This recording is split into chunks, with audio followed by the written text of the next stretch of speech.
Hello everyone, welcome back to our YouTube channel Bhavna education hub. So friends, हमने adverb का part शुरू किया था, उसमें हमने पार्ट 1 कंप्लीट कर लिया था, जिसमें हमने काइंड्स ऑफ एडवर्ब पढ़े थे। हमारा adverb of place, adverb of time and adverb of manner, ये तीनों हमने कवर किए थे। आज हम फोर्थ पढ़ेंगे, तो चलिए शुरू करते हैं। फोर्थ कौन सा एडवर्ब है हमारा? Adverb of frequency. Adverb of frequency यानी कि कोई चीज जो हुई है वो कितनी बार हुई है। हाउ ऑफन, इसमें क्वेश्चन क्या पूछा जाएगा हमारा? How often. ठीक है, कितनी बार कोई चीज हुई है। तो इसमें कुछ वर्ड्स हैं ऐसे जो हमारे को बताते हैं कि फ्रीक्वेंसी दिखाते हैं। वो वर्ड्स देखते हैं। तो वो वर्ड्स हैं हमारे always, never, often, frequently, frequently, seldom, hardly, rarely. ये सारे वर्ड्स हैं हमारे। स्केर्सली, बेयरली। ठीक है, ये वर्ड्स हैं। और भी वर्ड्स हैं, मैंने मेन मेन लिख दिए हैं। इन वर्ड से हमें क्या पता चलेगा कि ये वर्ड्स क्या दिखा रहे हैं? हमें फ्रीक्वेंसी दिखा रहे हैं। कोई वर्क जो हो रहा है, जो हमारा काम हो रहा है, उसमें वो दिखाएंगे कि कैसे हुआ है। ठीक है, always, never, often, frequently, seldom, hardly, rarely, scarcely और बेयरली। सो ये हमारे क्या है? एडवर्ब ऑफ फ्रीक्वेंसी है सारे के सारे। सो आइए इसके सेंटेंसेस बनाते हैं। दो सेंटेंसेस में लिख रही हूँ। Shreya comes there often। Next sentence है always Ram wake up at 6 AM। ठीक है, दो सेंटेंसेस लिखे हैं मैंने। इसमें frequency, adverb of frequency use की है। आइए बनाते हैं। पहला, श्रेया कम्स देयर ऑफन। तो ऑफन जो लास्ट में लिखा हुआ है, इसकी पोजीशन देखनी है। ये हमेशा हमारा सब्जेक्ट के बाद में आएगा, यानी एडवर्ब ऑफ फ्रीक्वेंसी सब्जेक्ट के बाद आएगा हमारा। तो ये कहाँ आ जाएगा? श्रेया ऑफन, यहाँ आ जाएगा। Shreya often comes there. Next sentence, always Ram wake up at 6 AM। तो राम यानी कि क्या है? हमारा सब्जेक्ट है, और ऑलवेज कहाँ आना चाहिए? हमारा सब्जेक्ट के बाद। तो ये यहाँ आ जाएगा, Ram always wake up at 6 AM। तो ये हो जाएगा इसका करेक्ट प्लेस कि कहाँ पर एडवर्ब ऑफ फ्रीक्वेंसी रखी जानी चाहिए। इसमें आपको एरर देखने को ज़रूर मिलेगा, सो इसका ध्यान रखना है। अब चलते हैं नेक्स्ट काइंड ऑफ एडवर्ब पे, which is adverb of affirmation।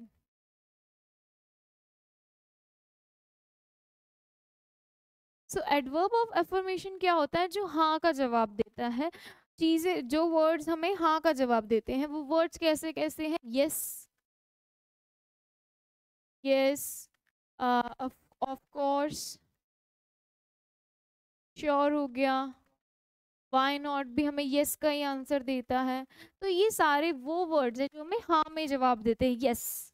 ठीक है, सो ये सारे वर्ड्स क्या हो जाएंगे? Adverb of affirmation. Next kind of sentence क्या है हमारे?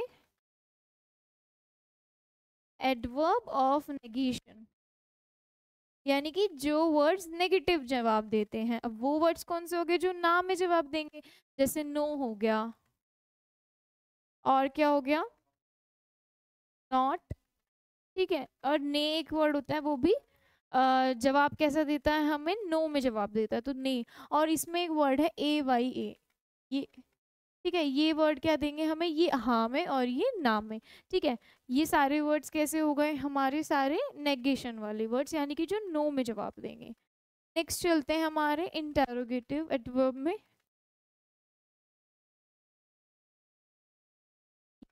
है हमारा एडवर्ब का part interrogative adverb. Interrogative adverb कौन सी होगी? सारी जो सारे हमें क्वेश्चन वर्ड पूछे जाएंगे, हाउ, व्हेन, व्हाट, वेयर, ये सारे कैसे हो गए हमारे interrogative. How, where, when, what, which, जो भी सारे क्वेश्चन वर्ड होंगे वो सारे हमें किसका जवाब देंगे? इंटेरोगेटिव एडवर्ब का। मैं एक एग्जांपल लिखती हूँ, जैसे when did I teach vocab 81? सो ठीक है, मैंने पूछा कि मैंने vocab 81 कब पढ़ाई थी, तो इसका जवाब हम क्या देंगे? I teach की जगह taught हो जाएगा। I taught vocab 81 yesterday। ठीक है, कल पढ़ाई थी, जो बीत गया कल है। तो यानी कि व्हेन से मेरे को रिप्लाई क्या मिला है देखने के लिए? व्हेन का रिप्लाई मिला है मेरे को यस्टरडे, यानी कि टाइम बताया है। और व्हेन हमारा टाइम ही बताता है, हमने एडवर्ब ऑफ टाइम में पढ़ा था, व्हेन हमारा टाइम बताने के लिए यूज होता है। और जब हमने इसका आंसर दिया तब भी हमें टाइम ही बताया गया कि वो कैब 81 कब पढ़ाई गई थी, तो वो कैब 81 हमें यस्टरडे पढ़ाई गई थी, यानी कि कल। तो ये भी टाइम का रिप्लाई दे रहा है ना। तो इससे क्लियर होता है चीज़ें, जो क्वेश्चन वर्ड पूछी जाएंगी, जो टाइम प्लेस जो पूछी जाएगी, आंसर हमेशा टाइम प्लेस मैनर वो जो भी चीज़ होगी उसमें ही दिया जाएगा। तो ये है हमारा इंटेरोगेटिव एडवर्ब। ठीक है, ये कौन सी एडवर्ब थी हमारी? सेवेंथ। एट्थ एडवर्ब की ओर चलते हैं। एट्थ एडवर्ब है हमारी एडवर्ब ऑफ कंपैरिजन। अब आएगी हमारी एडवर्ब ऑफ कंपैरिजन। इसमें हम कंपैरिजन करेंगे, यानी कि दो चीज़ों में कंपैरिजन। अब इसमें तो वर्ड्स कौन से यूज होते हैं हमारे कंपैरिजन के लिए? जैसे सो हो गया, एज हो गया, मच हो गया, लेस हो गया, ठीक है, फार हो गया। ये सारे वर्ड्स हमारे कैसे यूज किए जाएंगे? एडवर्ब ऑफ कंपैरिजन के लिए, यानी कि दो चीज़ों में कंपैरिजन जहाँ हो रहा होगा। आइए एग्जाम्पल लिखते हैं इसका भी। पहला एग्जाम्पल क्या है? Mohan is as smart as Rohan. Next sentence. Riya is more beautiful than Avni. ठीक है, तो यहाँ पे मैंने सेंटेंसेस लिखे हैं, यहाँ पर मोर भी लिख दीजिएगा, मोर भी हमारा कंपैरिजन बताता है। ठीक है, हमारा पहला सेंटेंस क्या कहता है? मोहन इज, तो मोहन, पहले सबको देख लेते हैं कि कौन सा वर्ड क्या बता रहा है। ये नाउन है, ये हेल्पिंग वर्ब है, ये मेरा स्मार्ट क्या है? कंपैरेटिव डिग्री है, यानी कि एडजेक्टिव है। क्या हो जाएगा? ये कंपैरेटिव डिग्री एडजेक्टिव हो जाएगा, ये मेरा एडजेक्टिव है। और रोहन क्या है? मेरा नाउन है। नाउन से पहले जो क्वालिटी बताता है एडजेक्टिव हो गया, और एडजेक्टिव की जो क्वालिटी बताएगा एज यूज किया है वो क्या हो गया मेरा? क्या हो जाएगा मेरा? एडवर्ब। ठीक है, एडवर्ब ऑफ कंपैरिजन। अच्छा, अब ये वाला एस क्या है? ये सेंटेंस को जोड़ने का काम कर रहा है। जोड़ने का काम कौन करता है? कंजंक्शन। तो ये conjunction. Next sentence, Riya is more beautiful than Avni, तो रिया नाउन हो गई, ये हेल्पिंग वर्ब। देन अवनी क्या हो गई? नाउन हो गई। उससे पहले ये एडजेक्टिव आ रहा है ब्यूटीफुल, और एडजेक्टिव की को क्वालिफाई करने का काम कौन करता है? मेरा एडवर्ब। और ये हो गई मेरी एडवर्ब ऑफ कंपैरिजन। अब ये देन क्या काम कर रहा है? देन कर रहा है काम जोड़ने का, यानी कि कंजंक्शन। तो ये मेरा हो जाएगा कंजंक्शन। सो आई होप आपको ये समझ में आया होगा कि एडवर्ब ऑफ कंपैरिजन क्या होता है। कंपैरिजिव चीज़ों को देखना होता है और सेंटेंस को सही बनाना है without any error. So ninth kind of adverb चलते हैं हमारा, which is adverb of quality. Adverb of quality. तो एडवर्ब ऑफ क्वालिटी बताने का काम कौन से वर्ड्स करते हैं? वो वर्ड्स देखते हैं। सॉरी, एडवर्ब ऑफ क्वांटिटी आएगा, क्वालिटी हो चुका है। क्वांटिटी यानी मात्रा बताने का काम। ठीक है, और मात्रा कैसे बताई जाती है? हाउ मच, कितना। तो वर्ड्स क्या क्या है इसके? वेरी, मच, इनफ और टू। ठीक है, ये सारे वर्ड्स जो हैं हमारे को क्वांटिटी बताते हैं, मात्रा बताते हैं। आइए इस पर भी सेंटेंस लिखते हैं। तो पहला क्या कहता है sentence? Aayansh is very cool. Next, next sentence, the old man was kind enough। ठीक है, मैंने दो सेंटेंस लिखे हैं, आइए बनाते हैं। पहला, Aayansh is very cool. Aayansh क्या हो गया? मेरा नाउन, ये मेरी हेल्पिंग वर्ब, और ये मेरा एडजेक्टिव हो गया। एडजेक्टिव कौन सा वाला? प्रेडिकेटिव एडजेक्टिव, जिसमें नाउन गिवन नहीं होती है एडजेक्टिव के बाद। तो एडजेक्टिव से पहले एडजेक्टिव को क्वालिफाई करने का काम कौन करेगा? हमारा एडवर्ब करता है, और ये एडवर्ब है, एडवर्ब ऑफ क्वांटिटी वाला adverb. Next sentence, the old man was kind enough. Old man क्या हो गया? हमारा नाउन हो गया, सब्जेक्ट हो गया, वॉज हो गई हेल्पिंग वर्ब, देन हमारा काइंड क्या हो गया? Predicative adjective.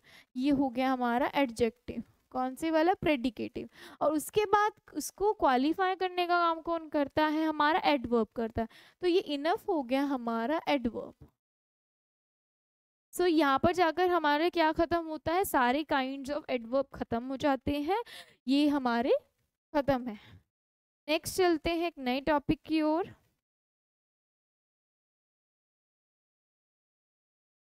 Correct usage. अब हम पढ़ेंगे करेक्ट यूजेज। Correct usage. अब हम करेक्ट यूजेज सीखेंगे। पहले हम सीखेंगे वेरी और मच का यूज। तो वेरी और मच देखते हैं कहाँ यूज होता है और कैसे होता है। तो वेरी और मच, ठीक है। तो वेरी कहाँ यूज होता है? ये यूज होता है हमारा प्रेजेंट पार्टिसिपल में। प्रेजेंट पार्टिसिपल में एडजेक्टिव है ये एक। और ये कहाँ यूज होता है? हमारा पास्ट पार्टिसिपल में।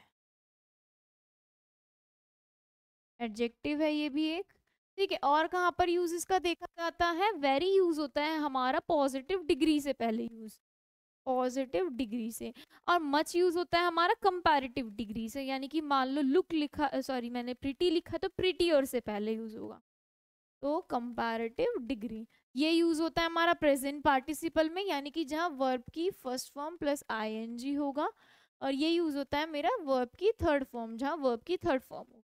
ठीक है, प्रेजेंट पार्टिसिपल और पास्ट की पास्ट पार्टिसिपल यानी वर्ब की थर्ड फॉर्म, ये पॉजिटिव डिग्री के साथ। ये यूज होता है हमारा कंपैरेटिव डिग्री के साथ। आइए कुछ सेंटेंसेस बनाते हैं, प्रैक्टिस करते हैं। पहला sentence,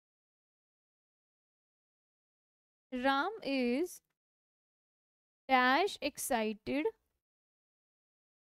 for the trip. Next sentence, this is a, this is a dash entertaining story. Next sentence, my son has a dash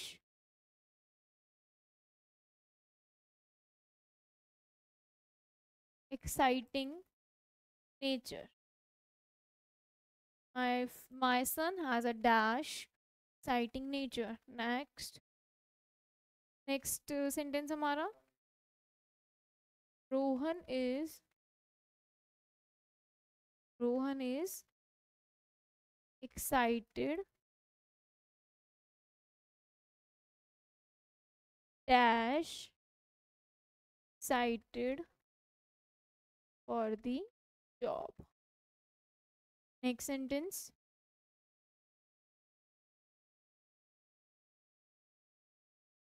the princess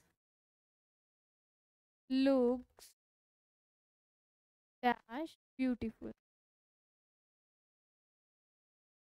Beautiful. Next sentence.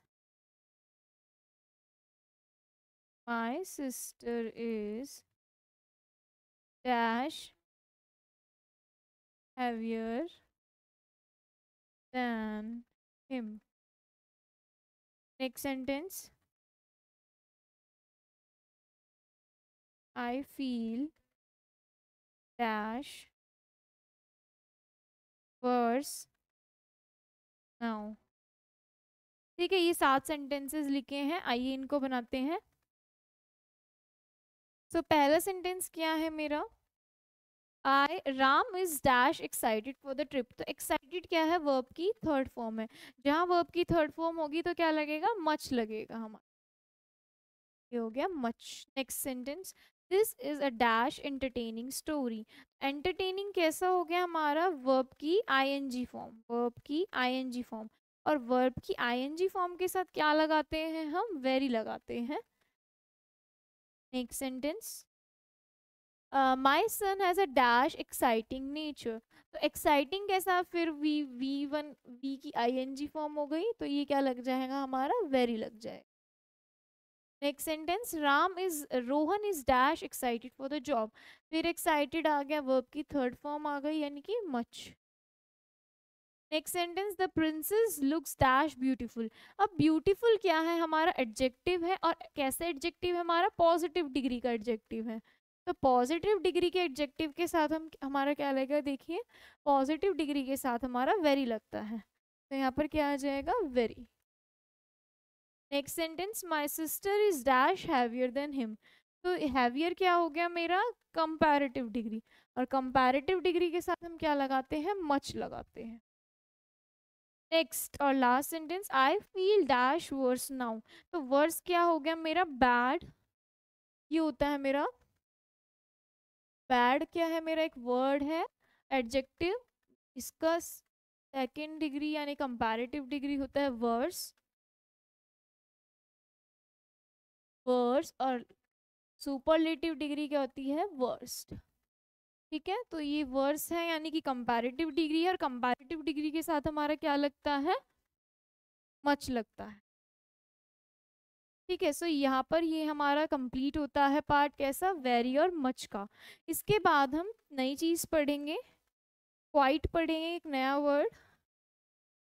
Very, much और quite. ठीक है. So very कहाँ use होता है हमारा? जहाँ positive degree होती है हमारी. कैसी डिग्री होती है? पॉजिटिव डिग्री एडजेक्टिव की. नेक्स्ट क्या है हमारा? मच है, जहाँ पर हमारी कंपैरेटिव डिग्री होती है. और नेक्स्ट क्या है हमारा? क्वाइट. क्वाइट होता है, क्वाइट का मीनिंग क्या होता है हमारा? कंप्लीटली. क्वाइट का मीनिंग होता है हमारा कंप्लीटली. मीनिंग क्वाइट का कंप्लीटली होता है. और हमने एक वर्ड्स पढ़े थे जिसको पॉजिटिव से कंपैरेटिव डिग्री और सुपरलेटिव डिग्री में कन्वर्ट नहीं कर सकते. ये वो है हमारा, यानी कि non gradual adjective. Non gradual adjectives कौन से थे हमारे? जिसमें हमारी पॉजिटिव डिग्री होती है लेकिन हमारी कंपैरेटिव और सुपरलेटिव डिग्री नहीं होती है. इसमें क्या होगा? पॉजिटिव डिग्री तो होगी, कंपैरेटिव डिग्री कंपैरेटिव डिग्री नहीं होगी, और सुपरलेटिव डिग्री भी नहीं होगी. तो ये हमारे कैसे सेंटेंस के साथ, वर्ड के साथ आएगा, एडजेक्टिव के साथ आएगा एडवर्ब, जिसमें सिर्फ पॉजिटिव डिग्री हो सकती है, कंपैरेटिव और सुपरलेटिव नहीं बनती. तो क्वाइट एक ऐसा वर्ड है जिसका मतलब कंपैरेटिव कंप्लीटली है. उस कहाँ होगा? उन एडजेक्टिव्स के साथ यूज होगा जिसमें सिर्फ पॉजिटिव डिग्री आती है. आइए इसके भी सेंटेंस बनाते हैं कुछ. चलिए, पहला सेंटेंस क्या कहता है? He is dash good in maths. Second sentence.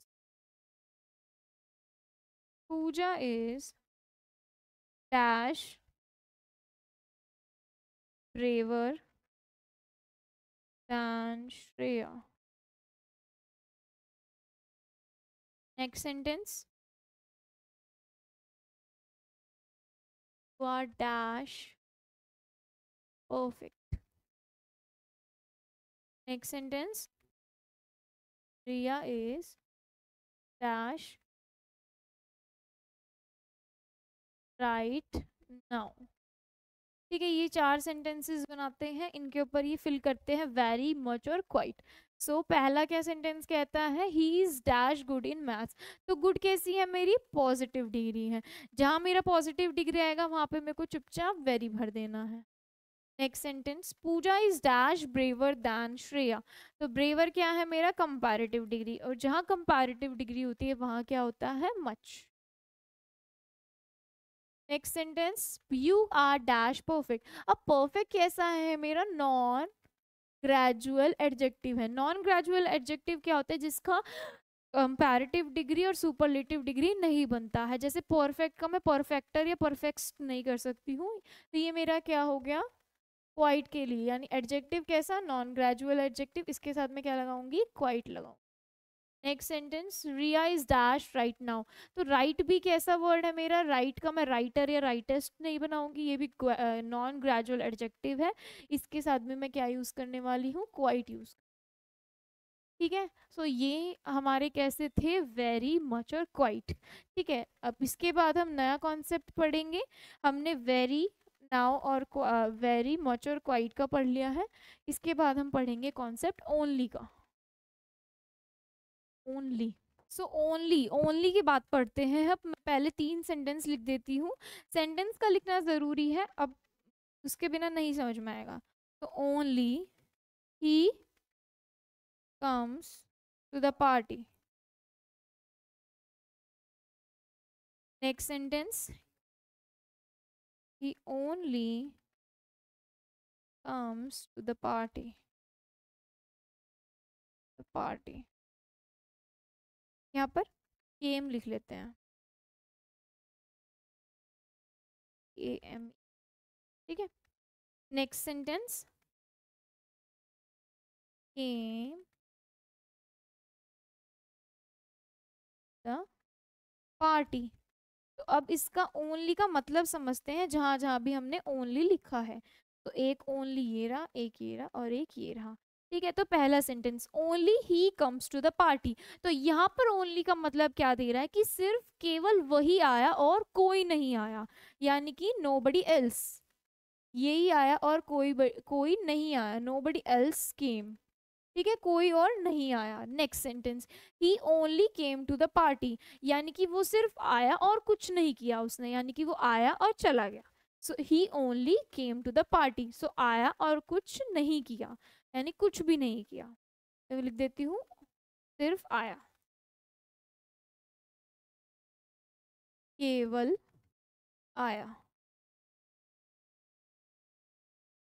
ठीक है, सिर्फ आया और कुछ नहीं किया. लास्ट सेंटेंस क्या कहता है हमारा, ही केम ओनली टू द पार्टी. केवल मेरी पार्टी में और किसी की पार्टी में नहीं गया, यानी कि ही केम ओनली टू द पार्टी, सिर्फ मेरी में.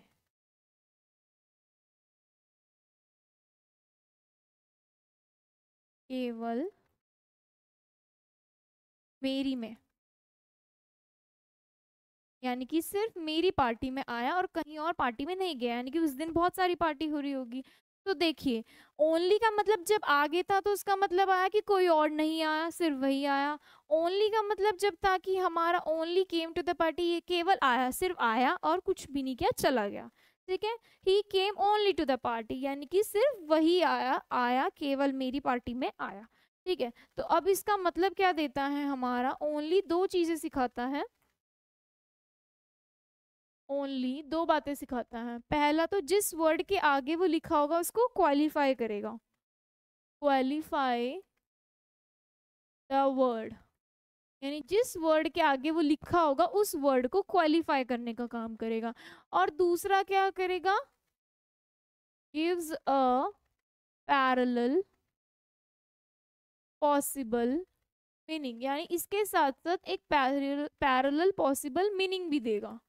ठीक है, तो इसका मतलब ये आ गया, ओनली के दो वर्क हैं, एक तो उस वर्ड को क्वालिफाई करना जिससे पहले लगा है, और दूसरा क्या काम है, gives a parallel possible meaning. ठीक है, सो देखिए, यहाँ पर क्या था, ही से पहले दिया, यानी कि सिर्फ केवल वही आया और कोई नहीं आया। ही ओनली केम, केम को क्वालिफाई किया है, यानी कि केवल आया, सिर्फ आया और कुछ नहीं। ही केम टू द पार्टी, तो पार्टी में सिर्फ मेरी पार्टी में आया, तो यहाँ पर ये क्लियर हो रहा है। अच्छा, मैं एक सेंटेंस मतलब दो चीजें और लिखती हूँ। हिज ओनली डॉटर, और एक लिखती हूँ मैं ओनली हिज डॉटर। तो दो बातें हैं और दोनों का मतलब अलग दे रहा है। आइए पढ़ते हैं कैसे। पहले का मतलब क्या दे रहा है, हिज ओनली डॉटर, डॉटर यानी कि एक उसकी इकलौती बेटी, उसकी इकलौती लड़की आई, मतलब जो भी बात बता रहे होंगे, हिज ओनली डॉटर यानी उसकी इकलौती लड़की। आगे बात जो भी है पता नहीं है, लेकिन हिज ओनली यानी कि डॉटर की बात हो रही है। डॉटर को ये क्वालिफाई कर रहा है और क्या कह रहा है, डॉटर कैसी है, एक लौती है, अकेली है। नेक्स्ट, ओनली हिज डॉटर, तो यहाँ पर ये बता रहा है हिज डॉटर को क्वालिफाई कर रहा है, यानी कि सिर्फ उसकी लड़की और कोई नहीं, यानी कि नोबडी एल्स, नोबडी एल्स। ठीक है, तो यहाँ पर दो बातें बता रहा है। देखिए, ओनली का मैंने कहा रखा है, ओनली को हिज के बाद तो इकलौती बता रहा है, और हिज से पहले रख दिया तो नोबडी एल्स, यानी कि कोई और नहीं।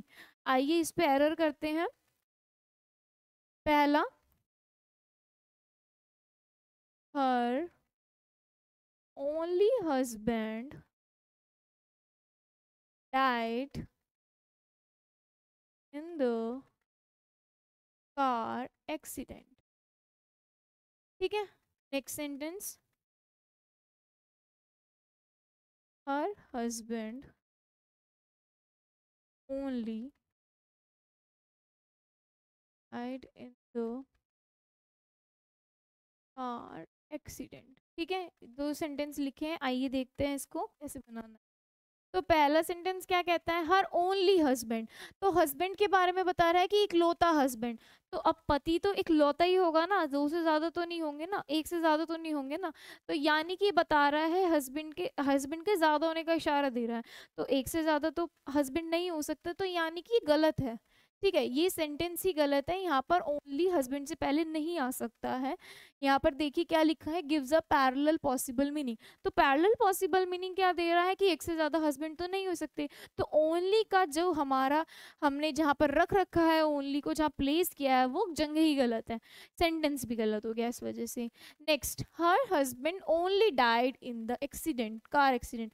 अब ओनली डाइड यानी कि डाइड को क्वालिफाई कर रहा है हमारा ओनली, तो सिर्फ मरेगा, यानी कि बोला गया, क्या बोला गया है, her husband only died in the car accident, यानी कि केवल उसका पति मरा और कुछ नहीं। तो अब मरने के बाद की कोई सिचुएशन थोड़ी होगी, मरने के अलावा भी कुछ बाकी रह गया है क्या, नहीं। तो यहाँ पर इसका प्लेस भी गलत है, तो ओनली हमारा कहाँ जाएगा, आगे आ जाएगा, और सेंटेंस क्या बन जाएगा, ओनली हर हस्बैंड। आप ऐसे कह सकते हैं, only her husband died in the car accident. ठीक है, यानी कि केवल उसका पति मरा। तो अब यहाँ पर क्वालिटी किसकी बता, क्वालिफाई किसको कर दिया, हर हस्बैंड को, यानी कि सिर्फ केवल उसका पति मरा और कोई नहीं। तो यहाँ कह देना सही होगा, यहाँ पे कोई दूसरा मीनिंग नहीं दे रहा है, सब कुछ सही है। तो यहाँ ओनली का प्लेस हमने हर हस्बैंड से पहले लिख दिया। तो आपको समझ में आ गया होगा कि दूसरा पैरेलल मीनिंग कैसे दे रहा है। वहाँ ऊपर दे रहा था कि दो पति, यानी कि एक से ज्यादा पति की बात हो रही थी, वो चीज़ गलत थी। और दूसरे में क्या था हमारा, कि सिर्फ मरा। अब मरने के अलावा तो और कुछ नहीं हो सकता ना, फिर तो अलग ही है। तो यहाँ पर ये आगे आ जाएगा, इसका प्लेस हमने आगे शिफ्ट कर दिया। तो ये था हमारे सारी ओनली की कहानी। तो आज के लिए बस इतना ही रखते हैं, देखते हैं हमने क्या क्या कवर किया है। पहले एडवर्ब ऑफ फ्रीक्वेंसी पढ़ी, जो कि बताता है कितनी बार क्या चीज़ हुई है। देन एफर्मेशन बताता है हमारा क्या, हाँ, जिसमें हम हाँ करते हैं, yes, of course, why not. Adverb of negation बताता है हमारा नो, नहीं। देन हमारा इंटेरोगेटिव होता है, जो क्वेश्चन वर्ड्स बताता है। ठीक है, उसके बाद कंपैरिजन वाले वर्ड्स क्या होते हैं, सो, एज, मच और लेस, मोर। नेक्स्ट हमारे सेंटेंसेस किए थे। एडवर्ब ऑफ क्वांटिटी क्या होता है, हाउ मच बताता है, वेरी मच, इनफ और टू। उसके बाद हमने 2 सेंटेंस किए थे, देन करेक्ट यूजेज सीखा, वेरी और मच का, ये प्रेजेंट पार्टिसिपल में, ये पास्ट में, और ये पॉजिटिव डिग्री और ये कंपैरेटिव डिग्री। क्वाइट का यूज सीखा, क्वाइट होता है कंप्लीटली नॉन ग्रेजुअल एडजेक्टिव है जिसका कंपैरेटिव और सुपरलेटिव नहीं बनता है। उसके बाद हमने ओनली की सारी कहानी पढ़ी कि ओनली कहाँ कहाँ प्लेस कर कर कैसा मीनिंग देता है। ओनली की 2 बातें याद रखनी है, वो वर्ड को क्वालिफाई करता है जिससे पहले लगता है और एक पैरेलल मीनिंग भी देता है। तो आज का सेशन हमारा यहीं खत्म होता है, मिलते हैं आपसे पार्ट 3 में। Thank you everyone.